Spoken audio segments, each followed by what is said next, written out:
नमस्कार, आप देख रहे हैं जनता टीवी। मैं हूं आपके साथ अमन त्रिपाठी। रुक करेंगे 2 मिनट में 10 बड़ी खबरों का। रामनगर के आम पोखरा रेंज में मिला हाथी का शव। ट्रेन से टकराने के कारण हुई हाथी की मौत। तकरीबन 25 साल बताई जा रही हाथी की उम्र।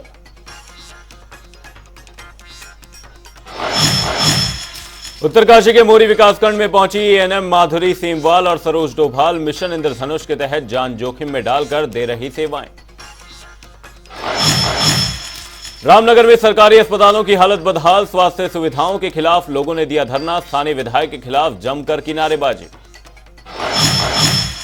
देहरादून में डीजीपी अशोक कुमार ने चलाया ऑपरेशन स्माइल। 23 साल से 37,000 गुमशुदगी के केस। तकरीबन 32,000 लोगों को पहुंचाया घर। हरिद्वार लक्सर में नशा बेचने वालों पर पुलिस ने दिखाई सख्ती। कहा, नशे की कमाई से अर्जित संपत्ति को किया जाएगा नष्ट। हरिद्वार के गुरुकुल कांगड़ी विश्वविद्यालय में छात्रों ने जमकर किया हंगामा। कॉलेज में छात्र संघ के चुनाव न होने पर जताया रोष। आमरण अनशन की भी दी चेतावनी। दून पुलिस ने किया देह व्यापार का भंडाफोड़। स्पा सेंटर की आड़ में चलाया जा रहा था अनैतिक देह व्यापार का धंधा।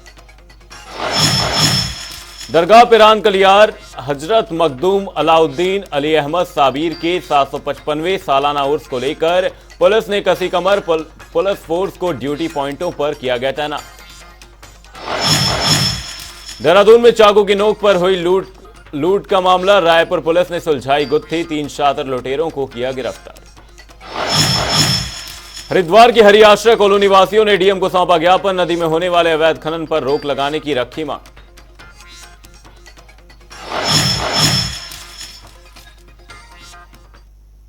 2 मिनट में 10 खबरों के बाद अब रुक करेंगे कुछ अहम खबरों का। आयुर्वेद और आयुर्वेद चिकित्सा पद्धति की प्रचार प्रसार और जागरूकता को लेकर राजभवन में आयुर ज्ञान सम्मेलन का आयोजन किया गया, जिसका शुभारंभ राज्यपाल लेफ्टिनेंट जनरल गुरमीत सिंह ने किया। इस सम्मेलन में आयुर्वेद से जुड़े आयुर्वेदाचार्य, अखिल भारतीय आयुर्वेदिक संस्थान के निदेशक और प्रोफेसर सहित तमाम लोग मौजूद रहे। आपको बता दें, कार्यक्रम का मुख्य उद्देश्य आयुष को बढ़ावा देना और ज्यादा से ज्यादा लोगों को आयुर्वेद के प्रति जागरूक करना है। वहीं राज्यपाल ने कहा कि इस कार्यक्रम से जो भी समाधान निकलेगा उससे मानवता को जागरूक करने का काम किया जाएगा।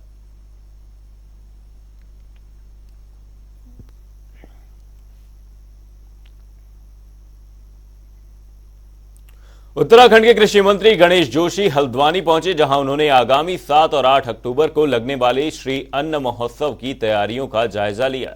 तैयारियों को लेकर बी इंटर कॉलेज परिसर का स्थलीय निरीक्षण किया गया। इस दौरान अधिकारियों को जल्द से जल्द सभी तैयारियां पूरी करने के निर्देश दिए गए।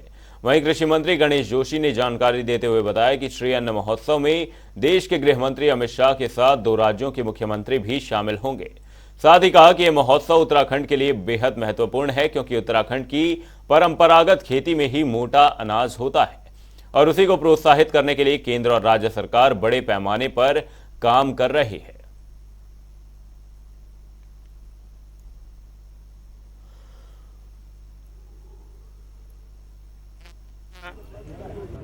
एक मेला पहले देहरादून में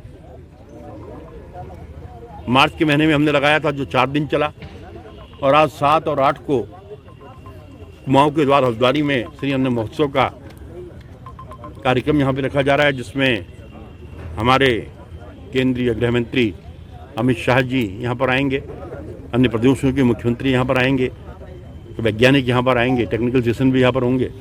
उसकी तैयारियों का जायजा लेने के लिए उस व्यवस्था को मैं यहाँ पर आया हूँ और मुझे पूरा भरोसा है कि जिस प्रकार से आज लोगों की रुचि मिलेट्स की ओर है, इस श्री अन्न महोत्सव में भारी संख्या में पब्लिक आएगी और जो हमारा ध्येय है कि मिलेट का ज्यादा प्रचार प्रसार हो। महिला आरक्षण पर पूर्व सीएम हरीश रावत का बयान सामने आया है। उन्होंने देश की महिलाओं को इस अवसर पर बधाई दी। हरीश रावत ने कहा कि केंद्र सरकार ने 9 साल से इस बिल को अटका रखा था।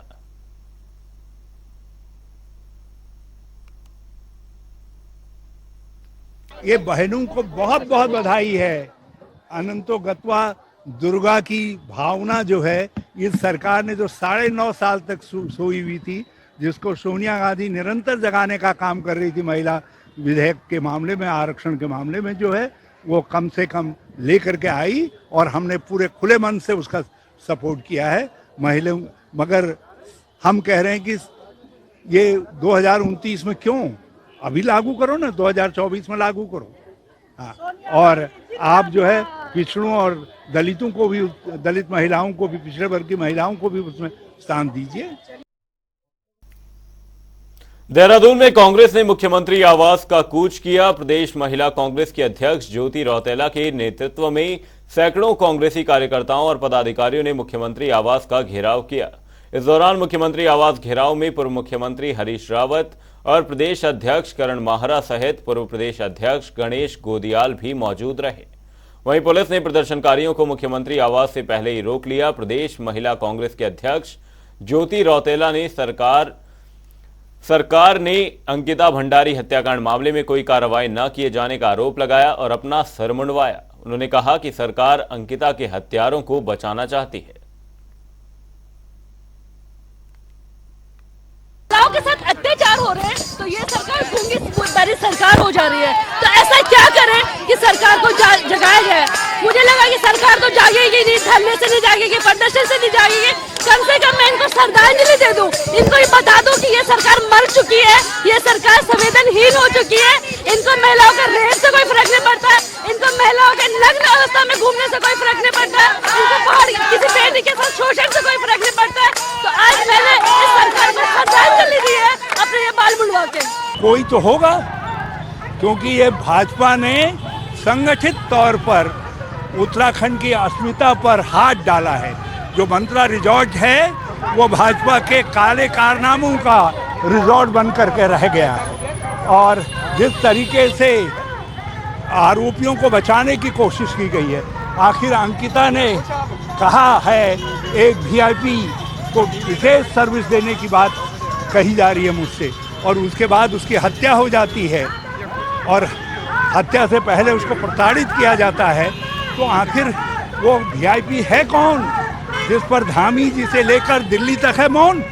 तो उस मौन को तुड़वाने के लिए महिला शक्ति आज सड़कों पर लगातार करते रहे और सतत प्रयास है। और महिला कांग्रेस इस बात को लेकर चिंतित है कि चाहे वो 772 केसेस रेप के इस प्रदेश में दर्ज हुए हैं, चाहे वो उत्तरकाशी में 4 SC/ST की महिलाओं का रेप हो, उनको अभी तक मुआवजा कंपनसेशन नहीं मिला हो, चाहे वो अंकिता मर्डर केस है, चाहे वो ममता मर्डर केस है, चाहे पिंकी मर्डर केस है, चाहे वो किरण नेगी मर्डर केस है। ये सारी घटनाएं ऐसी हैं जिसको देखकर लोगों को चिंता है, बेटियां सुरक्षित नहीं लग रही और इसीलिए ये आंदोलन की जरूरत पड़ी। जो सरकार ये कहती है कि कांग्रेस को भरोसा नहीं है न्यायालय पर, हम ये कहना चाहते हैं हमको न्यायालय पर पूरा भरोसा है। हमको भरोसा आपकी नीयत में नहीं है, क्योंकि आपने सबूत मिटा दिए। 1 वर्ष से लगातार कांग्रेस पार्टी सरकार से ये प्रश्न पूछ रही है कि वो वीआईपी कौन है।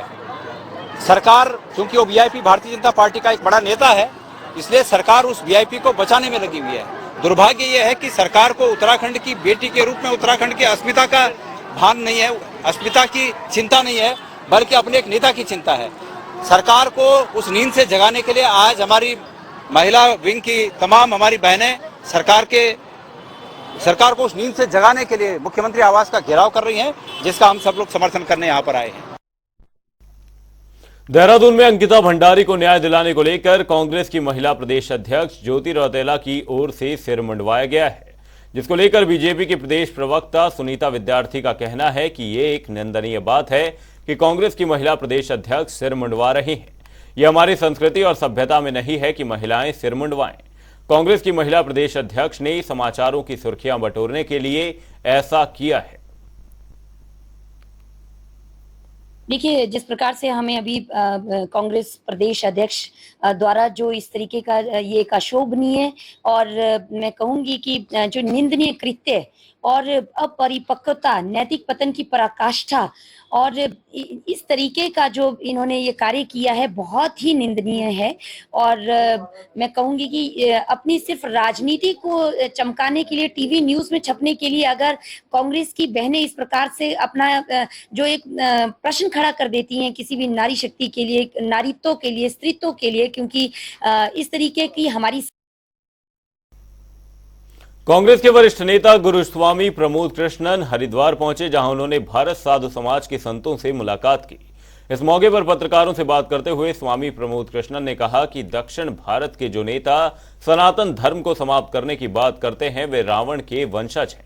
साथ ही स्वामी प्रमोद कृष्णन ने इंडिया गठबंधन के वरिष्ठ नेताओं से मांग की है कि ऐसे नेताओं और राजनीतिक दलों को इंडिया गठबंधन से बाहर कर देना चाहिए। वहीं भारत साधु समाज के राष्ट्रीय प्रवक्ता स्वामी ऋषिश्वरानंद महाराज ने कहा कि सनातन धर्म का विरोध करने वाले नेताओं के खिलाफ देशद्रोह के मुकदमे किए जाने चाहिए और जो राजनीतिक दल ऐसे नेताओं का समर्थन या संरक्षण देते हों उन पर बैन लगा देना चाहिए।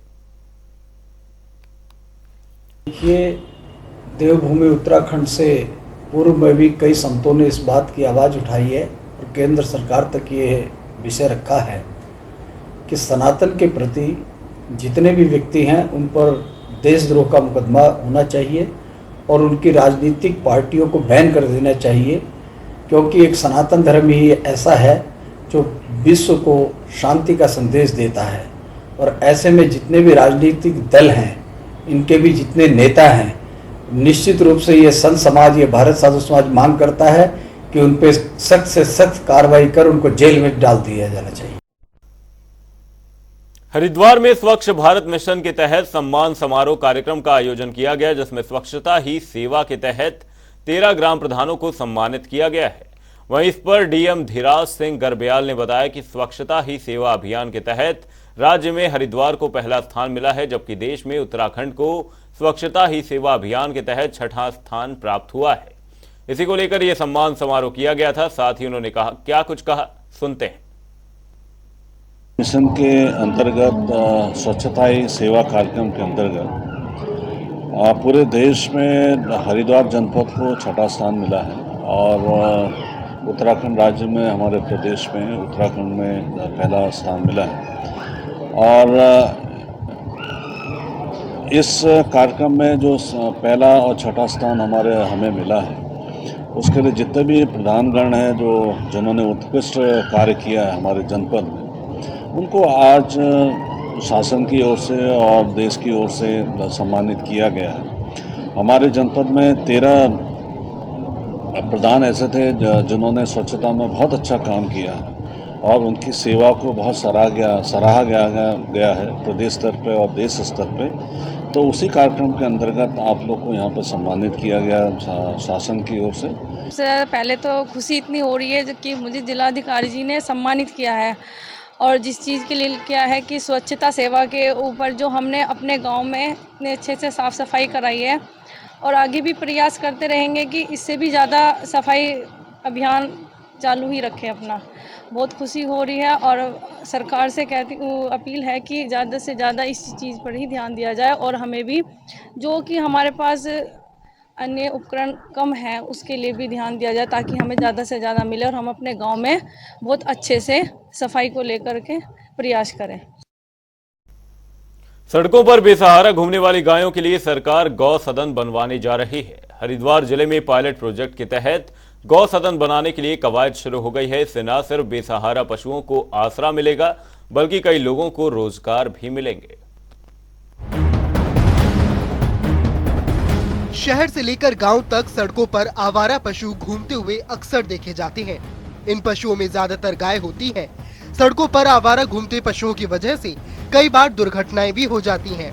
इसलिए सरकार ने आवारा पशुओं को आसरा देने के लिए गौ सदन बनवाने की योजना लागू की है। हरिद्वार जिले में पायलट प्रोजेक्ट के तहत योजना को अमली जामा पहनाया जा रहा है। योजना के तहत गौशाला चला रहे लोगों और वॉलंटियर्स को आवारा पशुओं को आसरा देने के लिए आर्थिक सहायता दी जाएगी।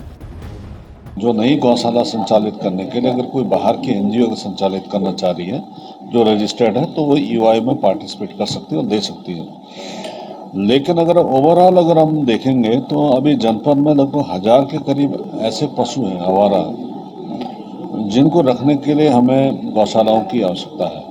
ये जो नगर निगम है वो अपने संसाधनों से गौशाला का निर्माण करेगी और नगर पालिका क्षेत्र में अगर गौशालाओं का निर्माण होना है उसके लिए गवर्नमेंट जो है धनराशि उपलब्ध कराएगी फेजेज में।